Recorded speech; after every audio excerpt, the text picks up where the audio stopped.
ಸ್ನೇಹಿತರೆ, ಒಂದು ವಿಡಿಯೋ ಹಾಕ್ತೀನಿ, ನೋಡ್ಕೊಂಡ್ ಬನ್ನಿ. ನಾನು ನಿಮ್ಮನ್ನು ಕೇಳಕ್ ಬಯಸೋದು, ಮುಲ್ಲಾನಿಗೂ ನೀಟ್ ಎಕ್ಸಾಮ್ಗೂ ಏನ್ ಸಂಬಂಧ? ಎದೇಸ್ ಹೇಳಿದ್ರೆ 3 ಅಕ್ಷರ ಬರಲ್ಲ. ಆತ ಬಂದು ನೀಟ್ ವಿರುದ್ಧ ಹೋರಾಟ ಅಂತೆ, ಧರ್ಮೇಂದ್ರ ಪ್ರಧಾನ್ ರಾಜೀನಾಮೆ ಕೊಡ್ಬೇಕಂತೆ, ಮೋದಿ ಹಠಾವಂತೆ. ನಾನು ನಿಮ್ಮನ್ನು ಕೇಳಕ್ ಬಯಸ್ತೇನೆ, ನಿನ್ ಎದೇಸ್ ಹೇಳಿದ್ರೆ 3 ಅಕ್ಷರ ನಿಮ್ಮ ಎದೆ ಒಳಗಡೆ ಇಲ್ಲ, ನೀನು ನೀಟ್ ಬಗ್ಗೆ ಮಾತಾಡ್ತೀಯಾ? ಇನ್ನ CAಗೆ NRCಗೂ ಈ ನೀಟ್ ಪರೀಕ್ಷೆಯ ಪ್ರಶ್ನೆ ಪತ್ರಿಕೆಯ ಲೀಕ್ ಆಗಿದ್ದು. ನಮ್ಮ ಕರ್ನಾಟಕದ BJP ಮಾಜಿ MLA ಆದ CT ರವಿ ಅವರು ಈ ಮಾತನ್ನು ಹೇಳ್ತಾವ್ರೆ. ಅಲ್ಲ ಕಣ್ರಿ CT ರವಿ ಅವರೇ, ನೀವು ಎಜುಕೇಶನ್ ಅಂದ್ರೆ ಏನ್ರಿ ತಿಳ್ಕೊಂಡಿದ್ದೀರಾ? ಅಲ್ಲ, ನೀಟಿಗೂ ಮುಲ್ಲಾಗೂ ಏನು ಸಂಬಂಧ ಅಂತಿರಲ್ಲ.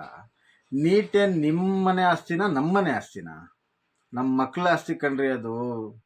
ಯಾರು ಬೇಕಾರ ಬರಿಬೋದು ನೀಟ್ ಎಕ್ಸಾಮು.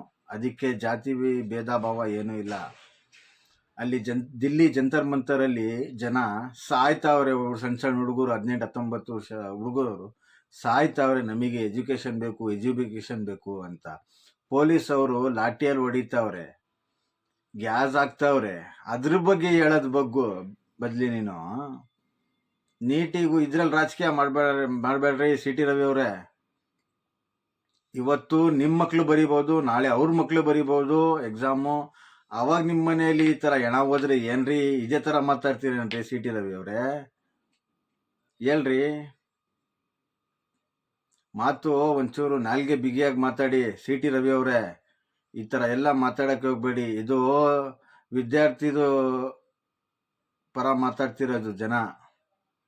ನಾಲ್ಗೆ ಒಂಚೂರು ಬಿಗಿಯಾಗಿ ಇಟ್ಕೊಂಡು ಮಾತಾಡಿ CT ರವಿ ಅವರೇ.